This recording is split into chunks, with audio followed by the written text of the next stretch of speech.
您现在看到的一幕是2月8号上午9点半到10点发生在武汉市政府门前的一幕。话说这一天啊，武汉市有很多退休的职工涌到了政府门前，他们到这里可不是搞赛歌会的，他们是来抗议的。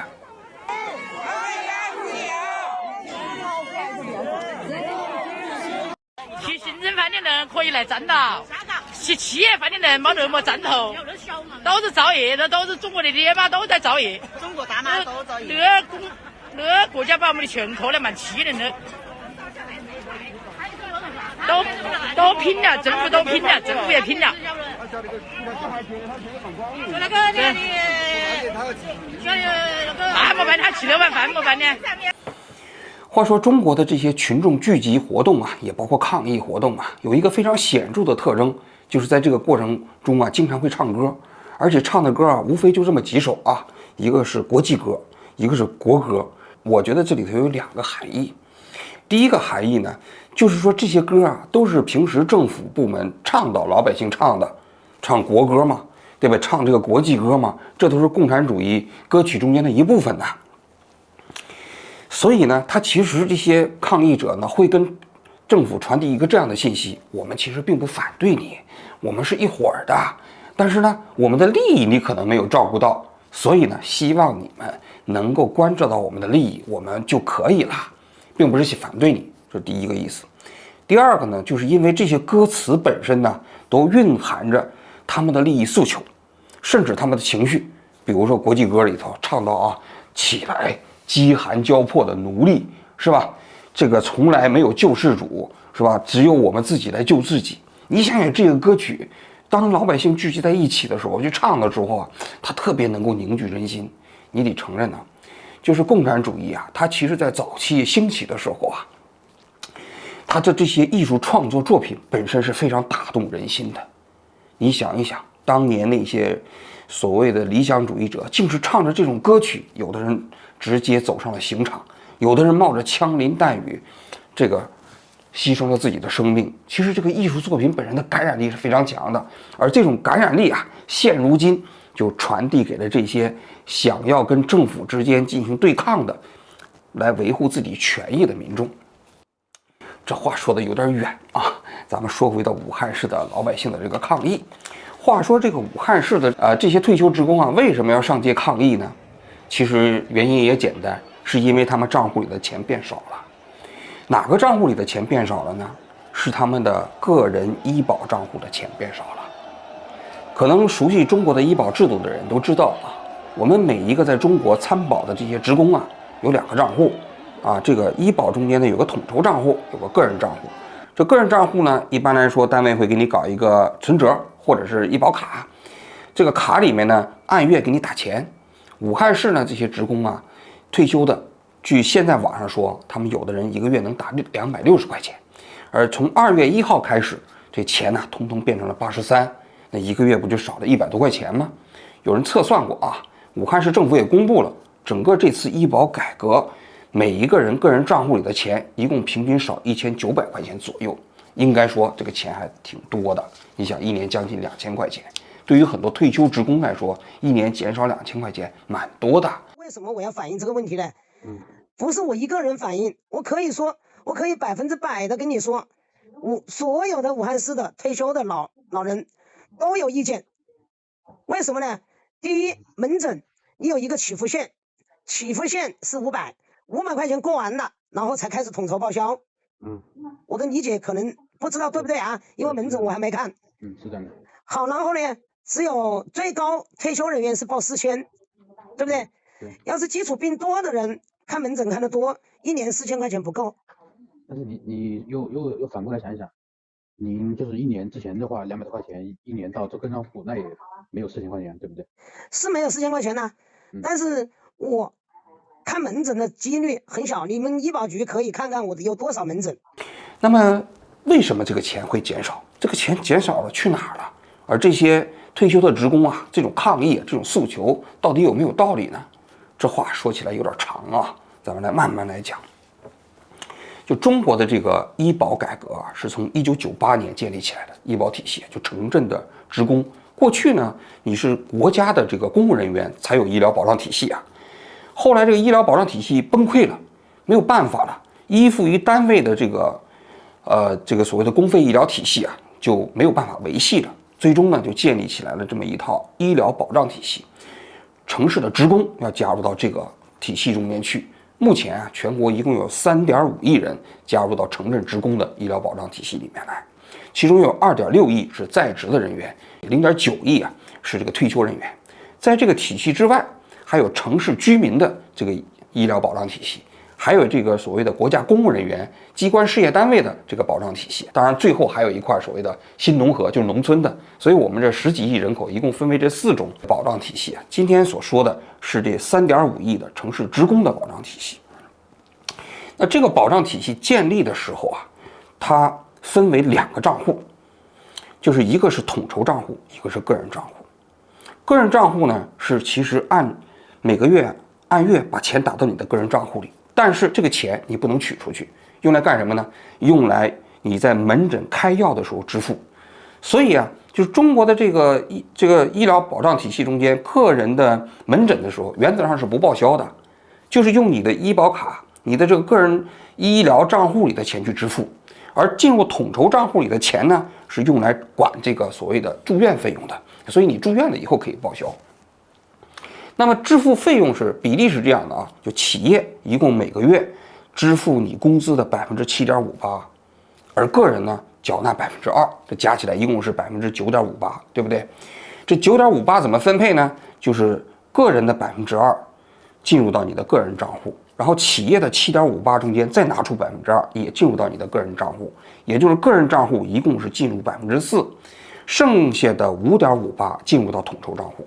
从功能上来讲，我们刚才讲了啊，就是这个统筹账户由政府统一管理，它主要管的是住院的费用，就你住院了，统筹账户进行报销，它主要是保的是大病，而对于门诊的小病，就通过你个人的这4%的个人账户去支付。这就是中国的医疗保障体系啊。这个医疗保障体系应该说在全世界蛮特殊的，就是大多数国家是没有个人账户的。比如说我现在在日本，我也加入了日本的医疗保障体系啊。这个医疗保障体系，其实我们交了钱之后，就只有一个统筹账户，是没有个人账户的。我们去看门诊或者说住院，所有的其实都是报销的，这是跟中国不同的一个体系啊。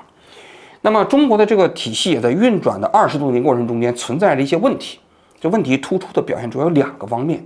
第一个方面呢，就是住院率过高，因为人都是自立的嘛，他看病的过程中间，他倾向于去花统筹账户里的钱。因为统筹账户是个大池子，花不花白不花，对不对？而个人账户的钱是自己的钱，所以有些病呢是可住院，不可住院的时候呢，他们愿意住院。所以中国在住院率上来讲啊，在全球啊比例非常高。为什么？就是很多人愿意去住院，因为一旦住院了，就可以花统筹账户里的钱。那你肯定会带来医疗资源的浪费嘛，对吧？你医院里头那个住院的那个床位应该是很宝贵的，应该留给那些真正需要的人，对吧？这是第一个方面。第二个方面就是个人账户里的钱呢，它存在着一个非常大的家庭差。什么意思啊？就是个人账户这些钱啊，经过了20多年的积累，全国一共有9000亿，这个数额已经蛮大了啊。统筹账户在2020年的时候截止是15000亿结余啊。当然，这2年因为疫情的情况下，我估计也折腾差不多了啊，这是另外一个话题，咱回头再讲啊。那么这9000亿看起来是蛮大一笔钱，但是呢，它由于每个人的情况存在着巨大的差异，所以呢苦乐不均。什么意思呢？比如说有的人身体好，他常年不去医院，所以他那个账户里的钱就一直在积累。那有些人呢，由于有基础病或者说身体不太好，他需要经常到医院去拿药。他那个4%啊就不够，所以呢，也就是说，个人账户里的钱没有体现出互助共济性，这9000亿就沉淀在这里面，这个数额越来越大，最终没有体现出这个医保本身的互助共济性。所以，关于这个个人账户如何改革，该不该改革，在中国的医保界啊，已经讨论了很多年。那么最终呢，决策部门就是从2021年就做出了决定，就未来用3年左右的时间，要把所谓的这个个人账户要进行改革。但是在改革的过程中间，存在着2种不同的意见。一种意见呢，就是说，就干脆取消所有的个人账户，个人账户不要了，就像我们现在日本啊、美国啊、德国啊这样的国家一样的，你把你的钱交上来之后，通通交入到统筹账户去，然后呢，你个人的门诊也报销，然后住院也报销，那这个就是基本上把门诊和住院都放到统筹账户里去进行管理嘛，就是一种意见。另外一种意见就认为不应该这样，还是应该依附于个人账户本身进行改革。因为说个人账户虽然现在它没有这个所谓的互助共济性，但可不可以通过个人账户本身来增加这个互助共济性呢？其实大家都知道，这个个人账户当时建立的时候是借鉴的新加坡，新加坡是全世界唯一在医疗保险制度过程中间建立个人账户的。那么新加坡一开始这个个人账户大家也认为它其实没有体现互助共济性，只是变成了政府规定的一个强制储蓄。但是后来新加坡经过改革，你比如说你个人账户里的钱可以支付自己亲属其他人的这个住院费用，还比如说你个人账户里的钱可以购买商业医疗保险。总而言之吧，就是把个人账户里的钱把它活动起来，让它能够变成这个所谓的这个共济性，但是这个账户仍然保留，个人的属性仍然存在。所以有些人是建议用这种方式。那么最终推出的方案是一个折中方案。所谓的折中方案是这样的，就个人账户里过去一共是放4%，就是个人出2%，企业出2%嘛。现在这次改革的总体方案是把这个个人的2%仍然放到你的个人账户里，然后那个企业过去给你支付的2%呢拿走了，不再放到你个人账户里头了。在这个基础上成立一个个人的这个门诊报销的这么一个统筹账户。在这个成立这个统筹账户之后呢，你去医院看病也可以报销了。比如说武汉这一次，是你把个人的账户里的钱不是拿走了吗？那么最终呢，它权益互换的结果是什么呢？就是你到医院看病，如果你是在职职工，700块钱以上就可以报销了，可以报销到3500块钱。如果你是退休职工，你500块钱以上就可以报销，最终可以报销到4000块钱。那就体现出了所谓的互助共济性了嘛。那么最终全国各地的改革方案和进度也不太一样。武汉市最终改革的方案呢是个人账户里进2.5%，也就是83块钱，而且以后养老金在调整的时候呢，它这个数额也不增长了。那么广州它就是2.8%，而且广州呢养老金的这个水平也比较高嘛，所以它一个月呢是往账户里打163块钱。北京的情况就更特殊了，到现在还没有改。因为我在中国工作的时候，我是在北京嘛，北京的门诊这个地方长期以来一直都是报销的。北京有一个很早就建立了一个所谓的门诊统筹的账户，这个统筹账户呢，在职职工一个人一个月交3块钱，然后呢，你工资里头那个地方支付1%，成立一个所谓的门诊统筹账户。这个钱如果不够了，那么政府就给你往里财政进行补贴。但是北京这个代价是什么呢？代价就是北京市的企业负担较重，因为全国平均医保账户过程中，平均是缴纳7.58%，但是北京是差不多交到了9%。然后北京的个人账户里一个月还打100块钱，这100块钱还可以随便往出取。你想一想，所以北京的，就是它是以企业缴纳负担较重为代价，最终换得了一个个人这样的一个门诊报销比例比较高的这么一个现实吧。所以全国各地情况不相同。那么武汉市这一次的这个方案推出来之后因为它涉及到一个利益调整，是吧？所以呢，就有些人就会觉得利益受损了。什么样的人会觉得利益受损呢？最明显的就是你刚退休之后不久，你身体状况还比较好，也不怎么上医院的。那么这些人就会觉得，我平时我不怎么到医院去看病，但是这个钱变少了，那我的利益就受损了。所以有许多人会这个方案他会觉得不好，这个方案对他来说不合适。就不一样这都是我们的东西，这是可以继承，可以今年没用完可以结转的。这个医保条款社保法上面都有啊，它是可以结余、可以继承的。那你们这么一搞，就把我们的权利给剥夺了，把我们的钱都抢了，是不是强盗？是什么呢？我作为一个中国大妈，我只能理解这就是强盗。我是维护我自己的权益啊，不是要大家施舍给我，也不是跟国家添乱找麻烦呐，这是我自己的救命钱呐，不是谁给我的，既不是医保局施舍给我的，也不是国家政府哪一级单位给我的，这是我自己在工作期间创造出来的福利。我们整个企业的退休工人，只要是这一次受伤了，都是自己创造出来的福利，不是谁施舍的。你说这民众愿意吗？如果你站在我的角度，你愿意吗？怎么看这件事情啊？我个人觉得啊，就是中国的这个医保体系中间，个人负担的这个账户部分啊，在门诊里不报销，只靠个人强制积累啊，没有体现公积性这一点，的确有改革的必要。否则的话，那你其实就变成了一种强制储蓄。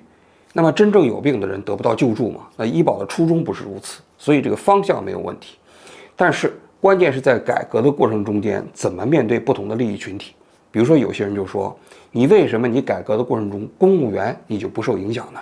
为什么只是企业的参保人员才需要这样调整呢？所以你可以看到了吗？改革过程中间，合理性一方面是一个重要的因素，更重要的还有一个公平性啊。如果在这个过程中间，公务员都完全不受影响，他们一直享受着公费医疗待遇，但是你让企业的参保人员，你讲再多的道理，其实这个道理也不太容易被大家接受。所以在那投诉的老百姓就讲了，那么为什么你们是人，我们就不是人呢？所以在面对改革的过程中间，你可以看到了吗？公平性如果解决不好，你的合理性的那个措施，即便是有合理性，也很难被人接受。我觉得这是第一点。引从几的没那里还是我过都过不去了，我觉得。你看还那么多，我过都过不去。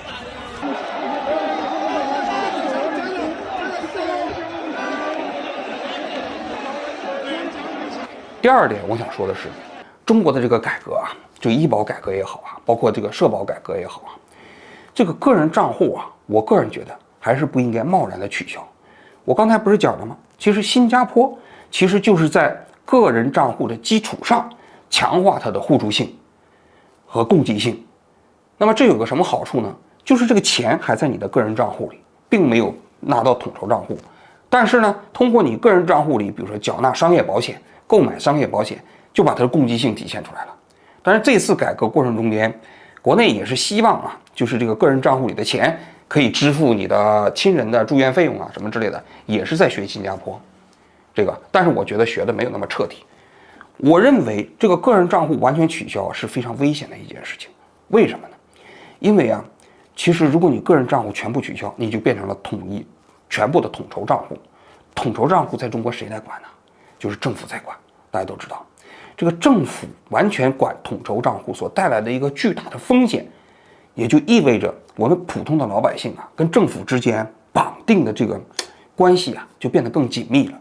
大家都知道，当时这个社会保障制度建立的时候，有一个非常重要的理论，就是我们要在社会上构建一个跟政府没有关系的保障体系，由此我们的身份依附就变得自由了，就没有跟政府之间的那种身份依附关系了。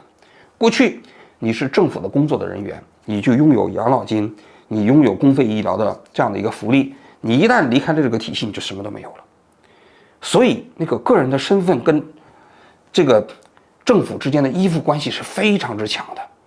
但是建立了社会保障制度的好处是，我跟你政府之间没有那么强的依附关系，其实我也可以生活的比较自由，这是最重要的。更重要的一点呢，就是这样构建于政府之外的这个保障体系啊，它也是社会的安全阀。为什么这么讲呢？就是说政府可以倒，但是保障体系不会倒。当保障体系不会丧失的时候，这个社会就足够稳定。我们做一个假设啊，就哪怕某一天这个政府倒台了，就是中共倒台了，但是只要养老金体系还在，医保体系还在，这个社会的稳定的构架就还在，对吧？这社会不会出大乱子，这就是社会保障制度的功能。但是假如说这些统筹账户全部都是由政府来运作，它带来的危险是什么？显而易见，就是说，当这个政府垮了的时候，有可能这个统筹基金就不在了。这个统筹基金不在的时候，也就意味着社会保障体系所构建的游离于政府之外的那个所谓的保障之手也就轰然倒塌了。那么我们原本希望在政府之外构建的那个所谓的那个支柱体系，自然也就不存在了。尤其是对于中国这样的这么本身非常强大的政府，已经足够强大了，它实际上更不应该在政府之内再构建这个保障体系，应该让政府之外构建的这个体系更完善。所谓的我们的医保的个人账户的钱，就是在政府之外，在我们自己的储蓄账户之内给我们的保障嘛。如果政府要把这个东西全部拿走，他自己去运营，谁知道他会怎么运营？大家都知道，去年，这个很多地方政府动用医保的钱去做测核酸。你别看测核酸是免费的，其实不是免费的，是你医保统筹账户里的钱去来支付的。当这个钱支付完了怎么办？你看病就没钱了，就这么简单。也就是说，政府对统筹账户基金里的钱，其实它是有权动用的，这就很可怕了。尤其是中国这样的国家，对吧？它其实，全靠它自己的自我约束。如果它要是自我约束不强，那个统筹账户的基金，它想怎么用怎么用。那你想想，你还有多大的安全感呢？所以啊，武汉市的这件事情，我个人觉得，普通老百姓基于利益诉求反对这样的一种所谓的变革啊，在权益互换过程中间，可能有些从宏观层面来看没有那么大的道理，但是从更广阔的背景来讲，从个人账户和统筹账户之间的分立的角度来讲，有道理。所以依附于个人账户基础上建立一个互助和共济的体系，可能要比政府拿走之后建立一个统筹账户，更对这个国家、对这个社会更有好处。好，我今天就讲到这里，谢谢大家。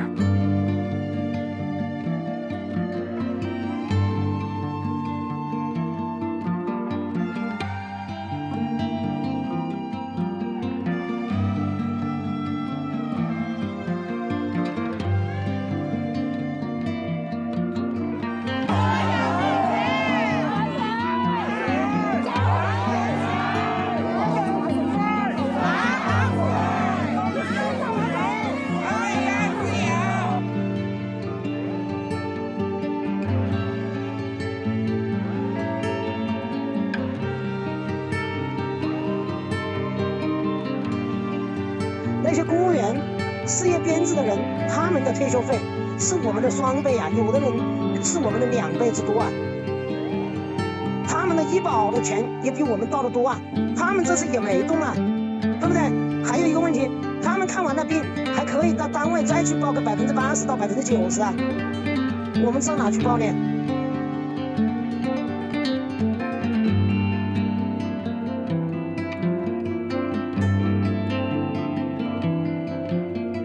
可以来占道，企业饭的人没那么赞同，都是造业的，都是中国的爹妈都在造业，中国大妈都造业，这个国家把我们的钱扣得蛮气人的。